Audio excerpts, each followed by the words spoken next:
நீர்பிடிப்பு பகுதிகளில் பெய்து வரும் தொடர் கனமழை காரணமாக முழு கொள்ளளவை எட்டியிருக்கிறது வைகை அணை. அதன்படி தற்போது 5 மாவட்ட மக்களுக்கு வெள்ள அபாய எச்சரிக்கை விடுக்கப்பட்டிருக்கிறது.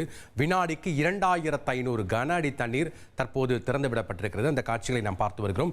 கூடுதல் விவரங்களோடு இணைகிறார் செய்தியாளர் பாண்டியன். வணக்கம் பாண்டியன். தற்போது வைகை அணை முழு கொள்ளளவை எட்டியிருக்கிறது.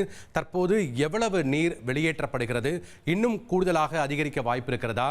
5 மாவட்ட மக்களுக்கு வெள்ள அபாய எச்சரிக்கை எல்லாம் விடுக்கப்பட்டிருக்கு. விவரங்கள் என்ன? வணக்கம். தொடர் கனமழை காரணமாக தேனி மாவட்டம் ஆண்டிப்பட்டி அருகே உள்ள 71 அடி உயரம் கொண்ட வைகை அணை தற்போது நிரம்பியுள்ளது.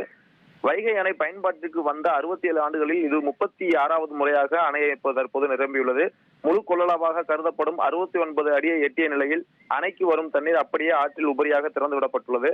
தற்போது முதற்கட்டமாக 2500 கன அடி வீதம் அணையின் 7 பிரதான மதகுகள் வழியாக திறக்கப்பட்டுள்ளது. கடந்த 2 நாட்களுக்கு முன்பே தேனி, திண்டுக்கல், மதுரை, சிவகங்கை, ராமநாதபுரம் ஆகிய 5 மாவட்ட நிர்வாகங்களுக்கு பொதுப்பணித்துறையினர் எச்சரிக்கை கடிதம் அனுப்பியிருந்த நிலையில் தற்போது வினாடிக்கு 2000 கன அடி தண்ணீர் திறக்கப்பட்டுள்ளதால் கரையோர மக்களுக்கு மீண்டும் எச்சரிக்கை விடுக்கப்பட்டுள்ளது.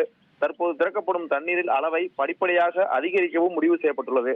நீர்பிடிப்பு பகுதிகளில் கூடுதல் மழை பெய்யும் பட்சத்தில் அணையில் இருந்து உபரி நீரின் அளவை அதிகரிக்கவும் வாய்ப்புள்ளதால் வைகை ஆற்றில் சிறுவர்கள் உள்ளிட்ட பொதுமக்கள் யாரும் இறங்க முயற்சிக்க வேண்டாம் என எச்சரிக்கை விடுத்துள்ளனர். 5 மாவட்ட மக்களுக்கு முக்கிய குடிநீர் ஆதாரமாக விளங்கும் வைகை அணை தற்போது நிரம்பி உபரி நீர் திறக்கப்பட்டுள்ளதால் பொதுமக்களும் விவசாயிகளும் பெரும் மகிழ்ச்சி அடைந்துள்ளனர்.